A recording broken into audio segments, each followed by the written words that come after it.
Player. No. Give me this. I do want to do it. Think about your mama, man. Think about my mama. Think about your ass. Think about what your mama say. You all right? Where was your antennas when them niggas was stealing my shit out the stove? I didn't see him take anything. You didn't see him take anything. Well, look next time. Use your eyes. I'm sorry. Don't be sorry. Oh, be careful.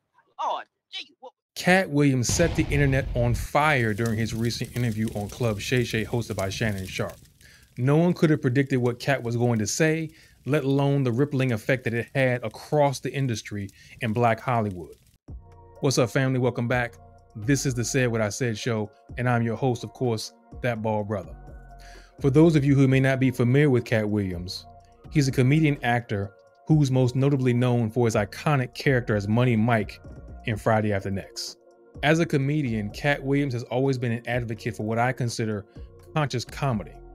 I would hold him in the ranks of George Carlin, Paul Mooney, and Richard Pryor when comparing him to some other iconic names in the industry. Now, when you watch the interview, I know there was a lot of information he shared as far as spilling all kinds of tea on different people in the industry. But what I think people overlooked during this interview were the instances where Katt pulled the curtains back and gave us an insider look to his principles, his moral background, his values, and his overall biblical worldview. Here we have a man who has done things in his career that many can't say they've done. And he found a situation where several guests that were on Club Shay Shay took it upon themselves to make comments, derogatory as far as I understand it, towards things that Katt Williams is doing, has done, why people see him the way they see him in the industry. And it's important as men that we understand that it's okay to hold other men accountable. Now, I'm not here saying that what Katt said is true or false or whatever versus what the other guests may have said. But what I am saying is that it was an admirable effort by Katt to come out here, put himself under the hot lights, get asked questions, and have an opportunity to voice his own opinion and, in his own words, set the record straight. It seems to me, Katt, that you had a lot to get off your chest. No. You wanted to set the record straight. Winners are not allowed to allow losers to rewrite history. I don't say any of these things if my name is not breached by these people on your platform. If you give a liar a platform to lie, then I'm not being messy by saying, hold on, that never happened, it's untrue, and there are hundreds of witnesses for each thing I'm saying. So right here's where we establish Katt's motivation for coming on Club Shay Shay. He feels that these individuals had something negative to say, and he wants to make sure that he gets his story out. It's not about him having any malicious intention, but as a man, when people challenge you and try to challenge you on your image, on who you are as a man, it's well within your right and expected that you should answer that call. You should respond in some way. No one's saying you need to go find a way to do any more damage or feed into the negativity. At the very least, when you are having your character assassinated, or at least attempted to be assassinated, it is your job as a man to defend that character and make sure that everyone that's listening understands your position and what you experienced and what you saw. Let's continue. Okay. I don't harbor any resentment to any of these entities because I can't be jealous. I've never seen them have anything that I ever wanted. I came in this business saying I was going to expose. When I talked about Michael Jackson, when I talked about R. Kelly, they canceled me for these things because why would you talk about another black dude? Race is not where the line is drawn. It's God's side and the other side. And we don't care nothing about the other side. Period. All lies will be exposed. That's all. And anyone who takes that the wrong way, know why they take it the wrong way. He addressed right off the rip with what you see a lot of in the responses regarding the interview is people's sentiment feeling like he's attacking black men. When has nothing, as he said, race has nothing to do with it. It's what's right and what's wrong. And in this clip, he's sharing with us his biblical worldview.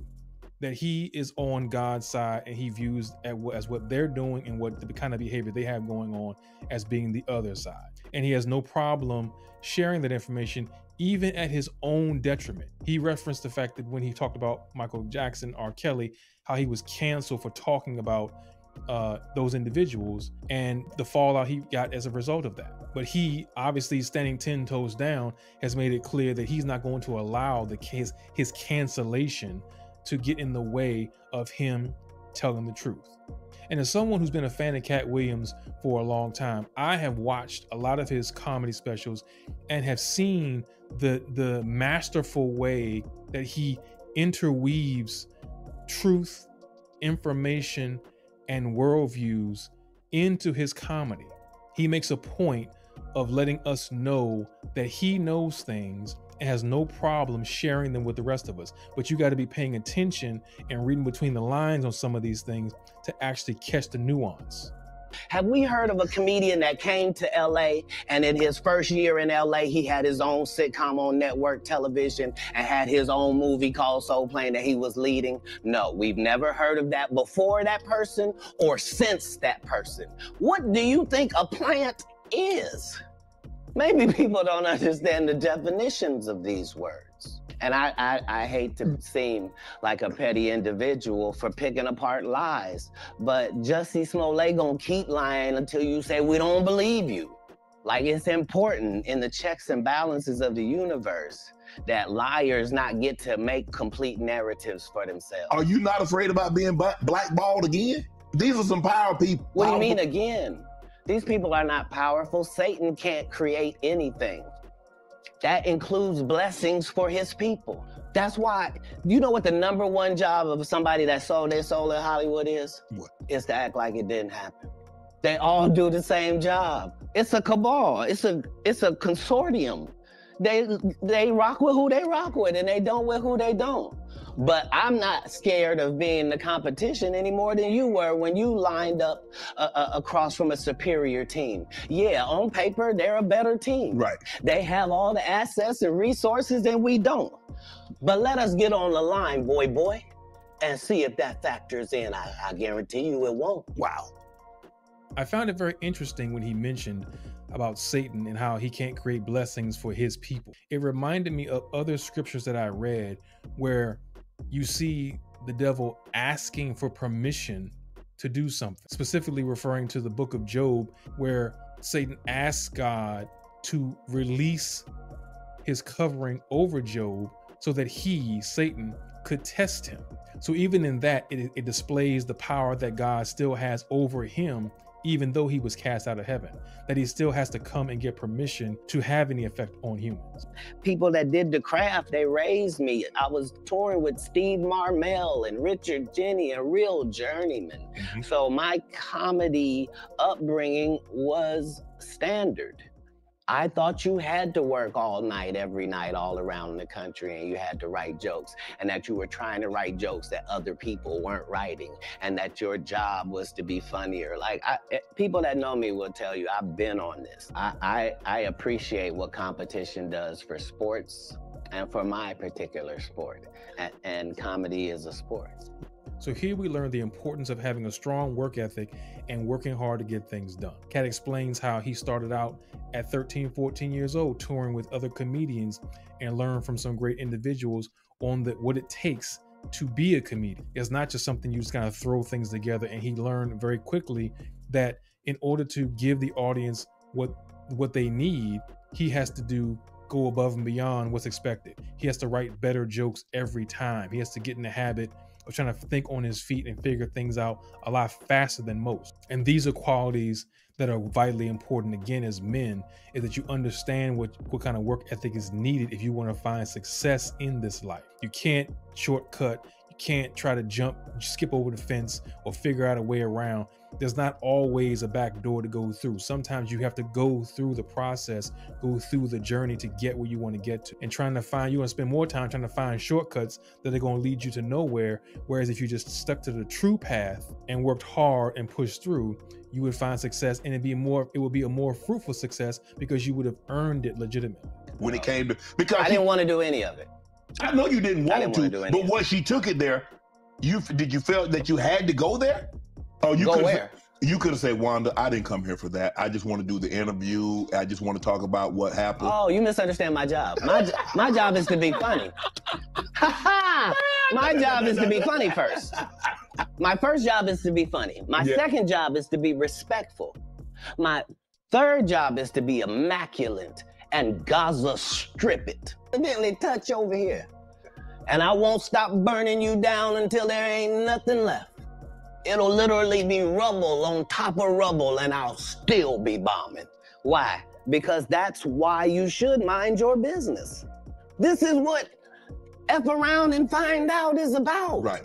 F around and find out. We are learning that seems to be a very popular saying these days.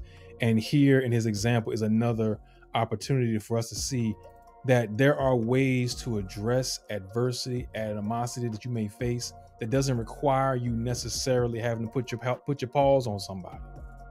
He was able to articulate himself in a way, remain composed, remain poised, and not shy away from the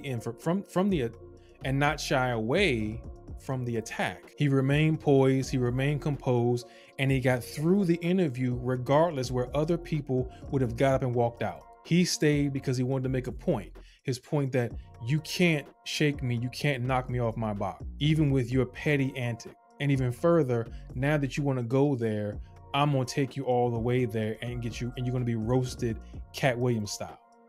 I've been booed too. You know the little segment between everything is fine and I got it, and then you noticing where it is now? Mm-hmm. Yeah, it's that. The thing about as a comedian, the audience's opinion is the only opinion that matters, not you, the writer, none of that.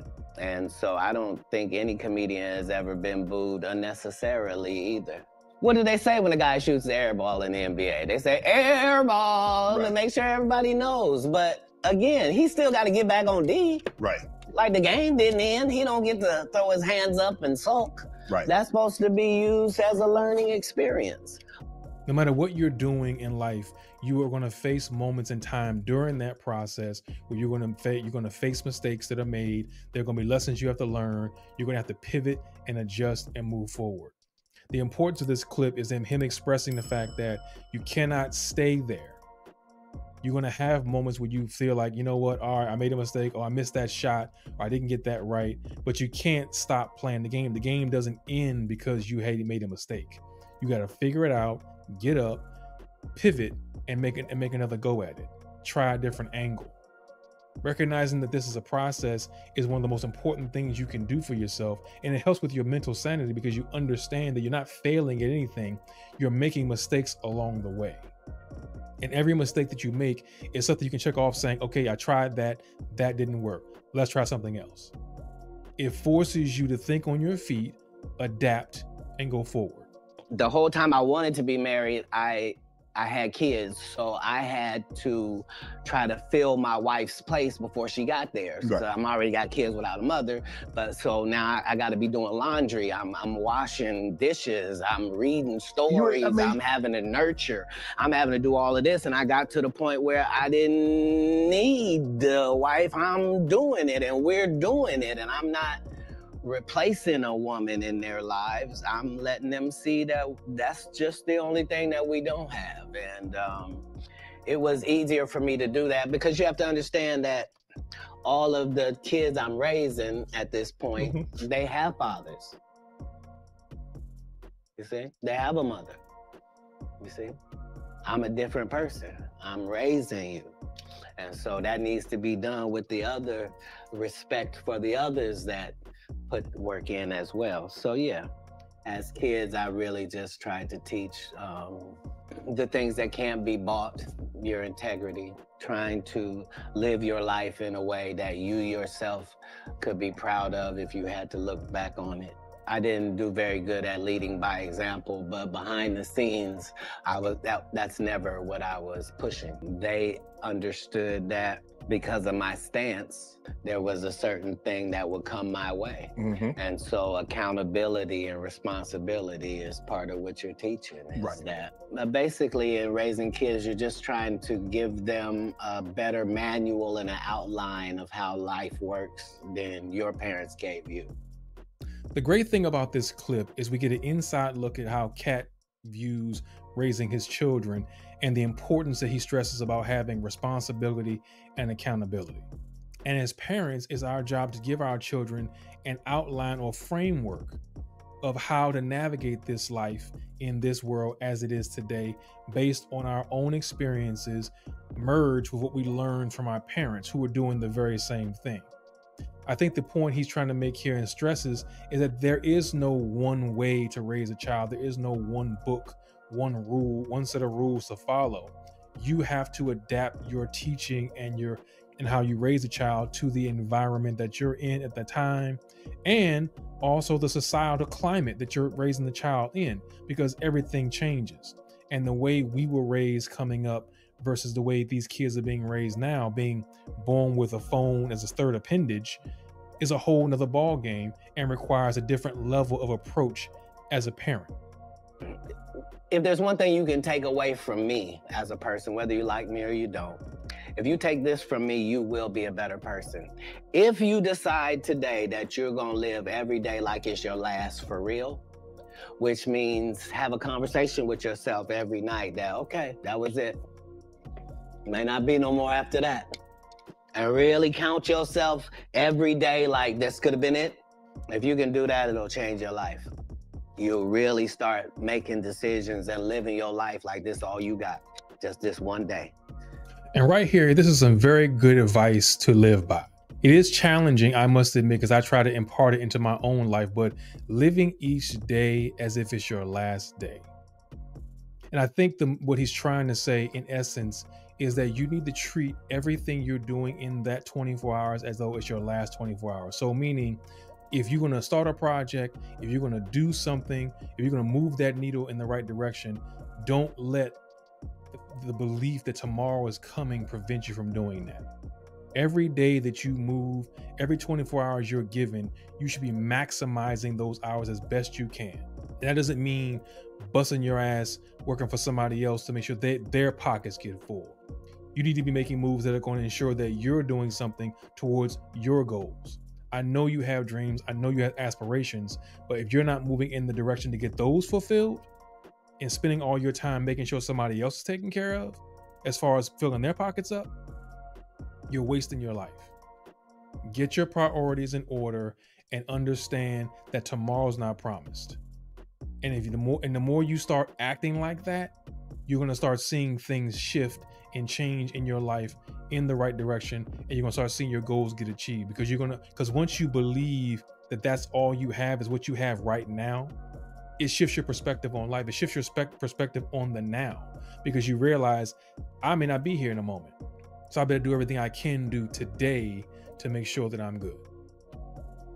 Needless to say, this interview with Katt Williams was very informative and very eye-opening. He shed light on a great many things that we've been hearing in the news lately. And unfortunately, as time goes on, the receipts are piling up.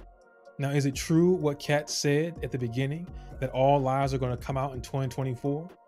Only time will tell, folks. And you seem like the kind of person that'd be interested in more of these kind of conversations. If so, check out these videos over here where I discuss some of the other celebrities that Katt talked about.